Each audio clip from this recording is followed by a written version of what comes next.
Good morning, or as I always say, whenever you're listening to this, hello.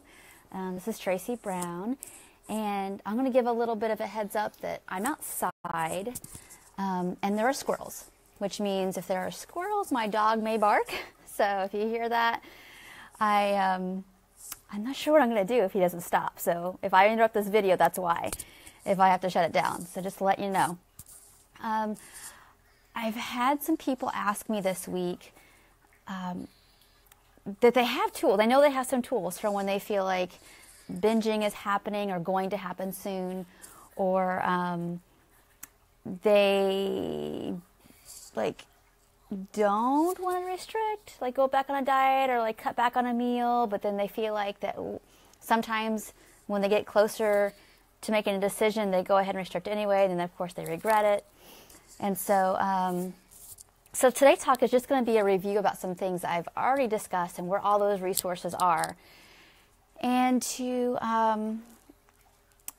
just, one, realize that when we're in the midst of, I'm going to binge, or I feel like that I don't really want to restrict, but I may do it because I'm really stressed out, or I feel like there's a lot of pressure in my life, or I feel overwhelmed, or people around me are dieting, and I just really feel the pull and the beckon to come through with that, or go back to that, is I know sometimes when that old neural pathway gets triggered, it's really hard to, like, in the moment of the meal, turn back around and do something different. It's just difficult. I mean, we've got probably so many years of that being like the base or the bedrock of our operating, basically, that and when we have this newer pathway that's it's still infant-like. It's not as like kind of grounded in. It's not our autopilot yet. That we're gonna need to be I guess honestly more. I don't like the word vigilant, but definitely more just recognizing that when we're more stressed, or more people are dieting, or more it's the holidays, which I'll talk about that in a second. That we need to give ourselves extra compassion, extra, oh yeah, I have a test. Oh yeah, I have a new job.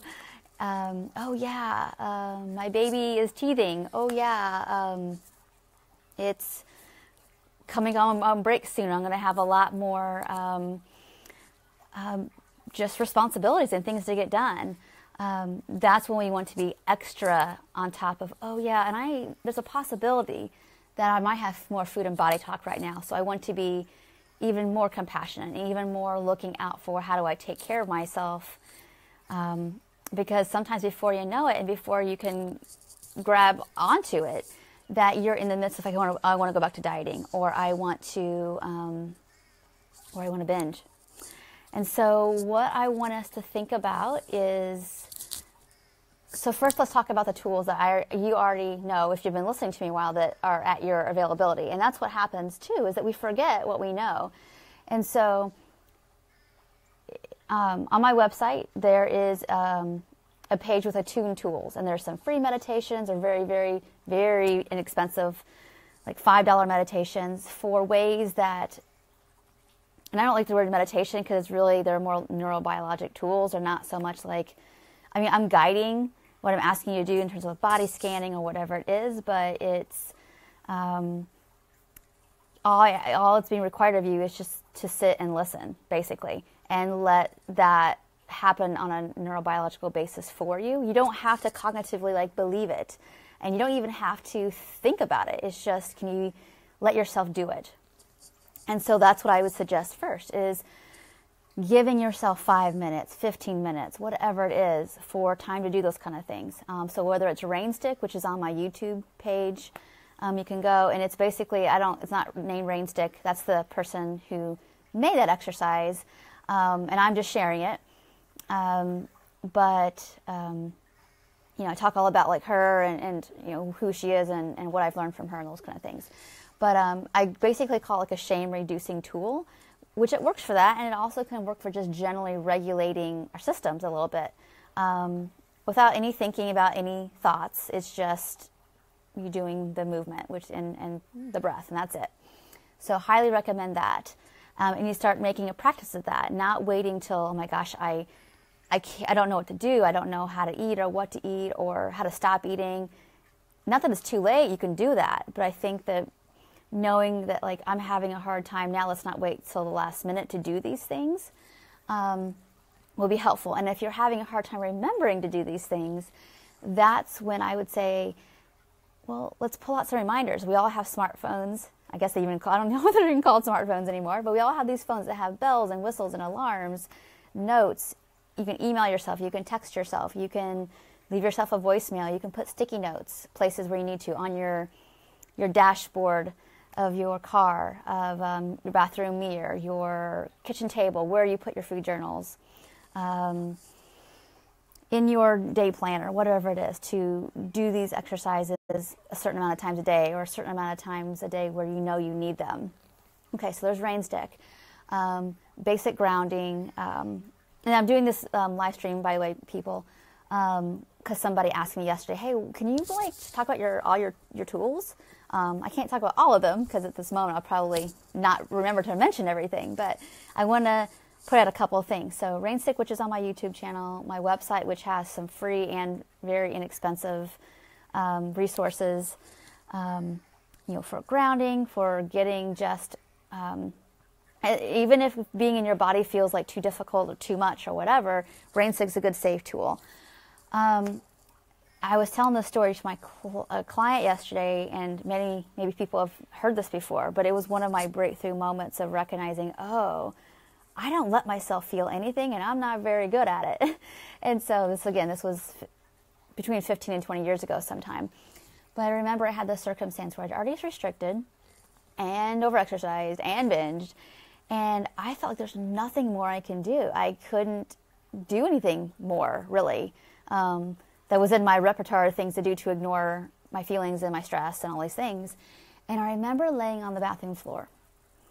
And so I highly recommend people do this if you're feeling like, I don't know what else to do, and I think I'm going to go binge, or I'm going to go restrict, or I'm going to go do whatever. It's like, well, or you can try this first, and then you can totally go do those things if you feel like you have to. And I remember laying on the bathroom floor, and I laid there, and I just let it all go. Like, felt uncomfortable, felt like all this emotion go through me, felt like, oh my gosh, I'm going to die. Again, I'm not recommending this. If you're hearing this, you're like, whoa, that's way too intense, then of course don't do it. But for me, at that moment, all my regular options were out. It was late at night, and I just laid there on the floor and started to have these realizations like, oh my gosh, like these feelings that I avoid so much, and I'm always afraid that are too much, or I can't handle, or are bad, or shameful. And it's not that I didn't feel all those feelings. I did. It was just, I let it happen, let them be felt, and I was safe. So I lay on the floor, and I think I was on the floor for 20 minutes. I had all these thoughts, like, oh my gosh, and I think I talked to her about, like, and I hadn't worked on my fat prejudice and fat phobia very much. So I still had these thoughts of like, well, what if I gain weight? And, and I was like, what if I do? Is that actually the worst thing that's ever going to happen? Those are some of like the beginning thoughts that I had about that. Like, well, the bottom line is if that happens, there are certain things that can't be taken away. Like the way my brain works can't be taken away. My empathy can't be taken away. Even though my relationship with my parents isn't perfect, I know that they do care about me and would help me if I had the courage to ask. That can't be taken away. I was finishing up my undergraduate degree. That can't be taken away, even if I gained weight because I just binge and, I can't. I felt like at the moment that I have to fix it, and I can't fix it. And by laying on the floor, it made me stop running. It made me stop doing, and it allowed those thoughts actually to have a few moments of clarity of thought. And then as soon as I was able to stay with that a little longer, what happened was I started to notice, probably mindful from this for the first time in my life, which was, oh, this floor is hard. I've never sat still long enough to recognize that a floor is hard. Oh my goodness. I could feel like the cold tile underneath my heels and my calves and my butt and my back and my shoulders and the back of my head. I'm like, oh, this floor is hard, and oh, my butt's starting to get numb, and I'm getting kind of cold. And I laid there and I laughed. I actually like kind of giggled to myself, like, oh, whoa. Like, I think I just felt some stuff and I didn't die. And that was my thought. And so after that, and then I laid there a few more minutes, like, I think I'm ready to get up now, and I think that I'm okay. And so I think I ended up going to bed, and, the next day was definitely a day of seeing things a little bit differently, than knowing that, like, just because I binge doesn't mean that, like, the world's ending or that I have to fix it. I can go on. I don't have to do anything about it. And so that's just another tool, besides the ones that I mentioned earlier in this live stream for people who are just listening. So go back to the beginning. I talked about where you can find some things. And so this wasn't going to be a very super long live stream. I just wanted to put that out because a client she asked me to talk about these things. And so you might have other tools that you use too to help you. So going back around full circle to the beginning of this was about like when we feel like we can't remember what to do. And often that's too late. It's not always too late to try things, but it's often too late for us to always prevent some binging or going back to dieting. But it's never too late. It's just a matter of like, it's not big. Some of these things aren't going to be big enough a dose to help work you backwards. Sometimes it's just going to be a matter of time. And sometimes we go through things to recognize, oh, okay, that didn't work. That's not going to work. That never truly worked long term, even though I don't ever judge or blame people for using whatever tool they feel they have to get through something that's really, really overwhelming. It's just that I recognize that it limits our full capacity as humans, our full embodiment. And so I almost hesitate to call some of these tools mindfulness tools, because it's not really about always being mindful. It's about, can I regulate my system enough to feel safe, or can I first just start with safety? If I don't have anything else I know how to do to feel like I can't binge, like, well, have you been getting enough of what you need? And probably the answer is no, otherwise you wouldn't feel like binging. So it's working backwards, like, what have I needed? What have I not gotten? What have I not acknowledged that I needed? What am I afraid of giving myself? What does that even mean? Do I feel like that I'm like letting myself down if I stop dieting? Or do I feel like I'm abandoning myself if I think about not binging? Because that's all I've ever known to feel grounded or to feel cared for. And so if you recognize that's true, first, congratulate the fact that like you're taking the time to bring some awareness to all that. And then the other part, I would say, like, okay, so you probably are going to want to have some guidance around that, because it's really hard to untangle that by yourself. I wouldn't recommend that, because you can do it. I think it just takes a lot longer than it has to.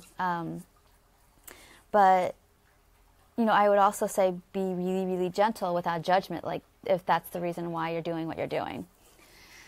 So, again, I don't know if I have anything more depthful to say, unless anybody, please leave comments or questions if this resonates with you, or you want to, like, okay, know more. So, I want to say real quickly a word about resources, which I talk a lot about in my work with my clients and somatic stuff, and with my, with my client, my people who work with me professionally, like professionals learning how to do this work at a deeper level. Resources, I'll just go ahead and tell you what that means. Resources are both internal and external,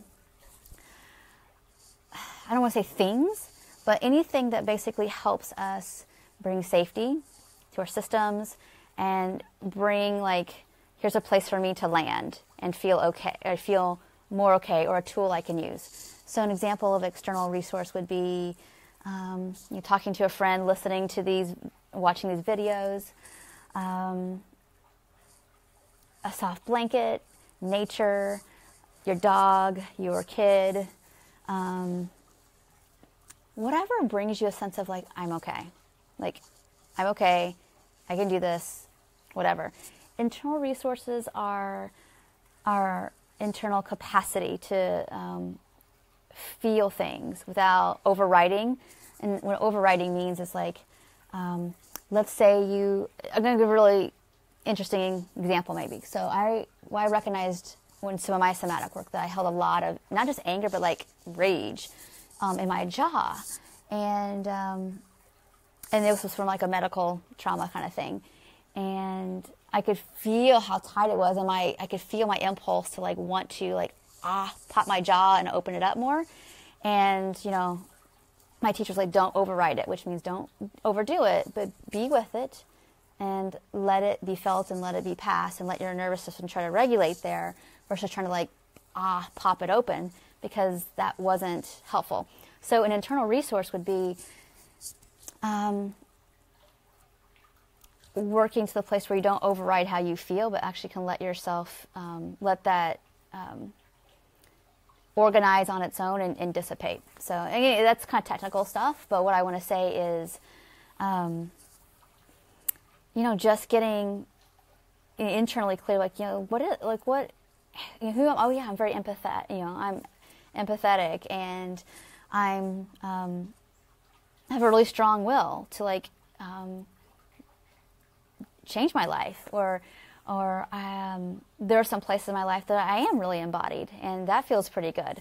So anyway, those are some internal and external resources. So what I would suggest you, besides some of the audios that I've suggested earlier in this live stream, is to, and thank you everybody for showing up this morning, I really appreciate it, is to make a list of your internal and external resources and start to see, as the season, I didn't talk about this last night in my free talk, which I'm going to talk about that in a second. But making a list of, it's not just even a self-care list, which is really important, but a list of just intrinsic things that you go to that help you feel like you're okay. All right.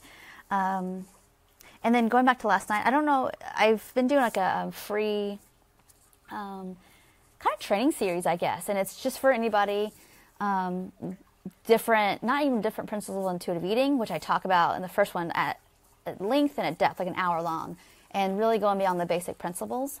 And last night we talked about holiday stuff, and really between Halloween and the end of the year, again, similar to this, what we're talking about right now, but in the terms of like using this work and food work, and really organizing, sorry you guys, there's a mosquito, yikes, around my head, really organizing your, getting really grounded about what your day is going to be like at these different holiday meals. So this is free. I do talk about my holiday course a little bit, but it just really expands on that somewhat, to be honest. So that's on my website, tracybrownrd.com, Help for the Holidays. If you register for that free training series, you will get the replay of it if you weren't there. If you're not there, if you're not signed up for it, and you don't get those emails, I post all the replays. So like the next email that will go out will have September, October, November replays on it, which was, last night's was a November one. And I think it will be helpful for you, even if you don't get my little mini, self-study course, to get organized around how you want the eating to go, and what would make you feel more empowered around that. But I'll be putting out another little infographic on this page, the Tracy Brown RD page. Just to sign up, it's free. You don't need to do anything but just sign up, so you get the reminder to like when and where to phone in, basically, for the December call. I'm going to talk a little bit about nervous system health, that call. So if you're interested in that kind of work, why it's so important, why I combine it with intuitive eating and body image work and health at every size, and the body acceptance work and all that, I'll tell you, we're going to talk about why that's so important in that work, because just a little clue and a little hint is that a lot of us know a lot of stuff. Like mentally, there's so many books, there's podcasts, there's all this stuff. It's just super helpful, and I think it's helped probably thousands and hopefully millions of people get access to this information and get care and dive into deeper study about this. It's super important. And so we can know a lot. And I want you all to know that if you feel like you know a lot of information and you're shifting and you're getting some great progress and some movement, but you feel like some places are stuck and it feels like it's not a head thing, it's like I don't know why I can't change this thing. It's probably more of a body thing. Like my body doesn't feel safe enough. This is like something more emotional, somatic body-wise. It needs some negotiation. So that's why I do that kind of work, and not so much. I do it from like a bottom-up thing, like a body-up level versus I know you know a lot. Like all my clients know enough about food for sure. Sometimes there's definitely a lot of misinformation that we need to, shift the thinking around for sure and get some more like solid, unbiased information. And that's important in non-diet work. But I think that would be like a bottom or top-down approach, which is like, I'm going to talk about your thinking and where do you get this and blah, blah, blah, and help shift that with the information that you get. But I think it's also important to do a bottom-up and have these two meet. And so it's like, head, heart, and gut. And that's really important to make the stuff feel right at like in your bones and that cellular level. So I hope this helped you today.